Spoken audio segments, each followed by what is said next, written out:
So Bill Maher keeps giving Democrats the worst possible advice for the midterms.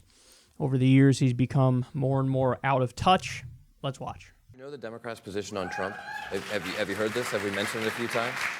We get it. We get the Democrats are opposed to Trump. We got to start talking about what we're going to do. You know, what we're going to do for this country. I mean, totally right. We need to do a better job of that. Yeah, I wouldn't completely hold up on rat-fucking Trump. There's a lot to be said about we hate Trump and he's a traitor. He did sell this country out to another country. I would hope one political party could make that a bit of an issue. He is so deeply embedded in that corporate media bubble, that Washington, D.C., New York, Hollywood bubble of like everybody just jerks each other off all day and spews their most base anti-Trumpism that there is. Like, you can only get a response like that if you're drunk on MSNBC. That's the only way you can respond like that, because that's not how regular people feel, and I actually don't think that's true. He's saying, oh, Trump is a traitor. He sold out this country. Do you realize how bold and strong of a claim that is and how much evidence you would need to prove that? Do you realize that? Even if you buy into the Trump-Russia stuff, what he's espousing here is the most extreme version of that. It's the Manchurian Candidate version of that. So in other words, all of the evidence that contradicts Bill Maher's position, he just swats aside. I've been pulling my hair out listening to people just not even bothering to acknowledge the counter evidence. When people point out, oh my God, Trump actually increased sanctions on Russia, that's true. When people point out, oh my God, we're sending our ships to the Black Sea right on Russia's border, that's true. When people point out a NATO buildup right there on Russia's border, that's true. When people point out that Donald Trump tried to blow up an oil deal that Germany had with Russia so that Germany would do the oil deal with the U.S., which would stab Russia in the back. That's true. And the list goes on and on. Bombing Syria. That's the last thing that Vladimir Putin would want Donald Trump to do. He did it. We're permanently occupying Syria right now. So all of this stuff is it just doesn't penetrate the bubble because he's heard so many examples of Rachel Maddow segments or Joy-Ann Reid segments talking about Donald Trump being Vladimir Putin's bitch that he can't see straight. Why don't you just say he's a traitor and then you'll win the midterm elections? Bill, where have you been? Where have you been, dude? That is all the Democrats are doing. That's what they're doing right now.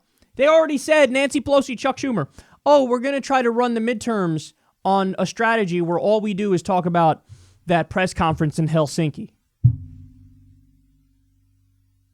So it's easy for Bill Maher to drink the Kool-Aid and be in that establishment Democratic bubble. It's easy for him to do that. Why? Because he's a fucking millionaire and he doesn't have to worry about the same things that regular Americans have to worry about. So he thinks, oh, just run a campaign calling him a traitor and then you'll win.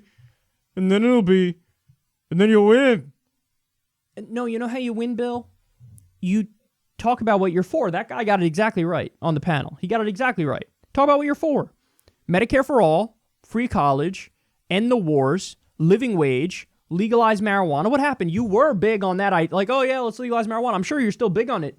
But that's the stuff you're supposed to prioritize in a campaign because it's overwhelmingly popular and the people will vote for you if you let them know, hey, here's my vision. But he can't see straight. The dude says, oh, yeah, we got it. Democrats are anti-Trump. We get it. You're going to need more than that to win. Hillary's whole campaign was I'm against Trump. And she lost. So that's not enough. That's not enough. You have to be for something, not just against something. And all he has is let's be against Trump and let's fucking say Russia a million times over. And the craziest thing is, and I pointed this out so many times, it's actually not like it's impossible to make that case that, oh, he's really serving the interests of other countries. It just isn't Russia. It's fucking Saudi Arabia. Gave them over $100 billion weapons deal. registered 8 new businesses in Saudi Arabia during the campaign, took $300,000 from Saudi officials at his hotels. This is a clear violation of the Emoluments Clause of the Constitution. He is acting in an unconstitutional way. He is serving a foreign power. Israel, same thing. Jared Kushner took $30 million from Israeli banks. Then we turn around and move the embassy to Jerusalem, which contradicts every previous president who understood this is a terrible idea and it kills any potential peace for Israel and Palestine.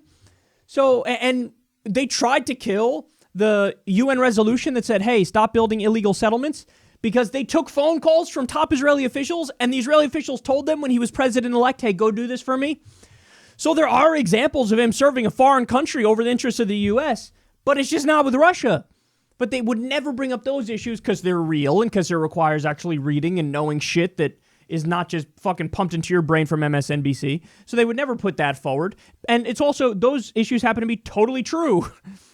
So it drives me crazy because Bill Maher is reflecting here the corporate Democrat wisdom, the conventional wisdom, which is just not true. That's just not true. And Bill Maher used to try to buck the Democratic establishment and tell them, no, you guys aren't going far left enough. You guys need to oppose the wars. He used to say that stuff. Now he doesn't say it. Now he's morphed into a hive mind with fucking Rachel Maddow. And it's the saddest thing to see because of just how sure of themselves they are. That like, oh no, don't talk about the issues that impact everyday Americans. That, hey, 3 million Americans just lost their health care. In the past year under Trump, 93,000 Americans just lost their job. Half of workers in America make $30,000 a year or less. Don't worry about those substantive issues. Traitor, treason, something, whatever. Trump is bad, vote for me. We tried that before. That didn't go too well.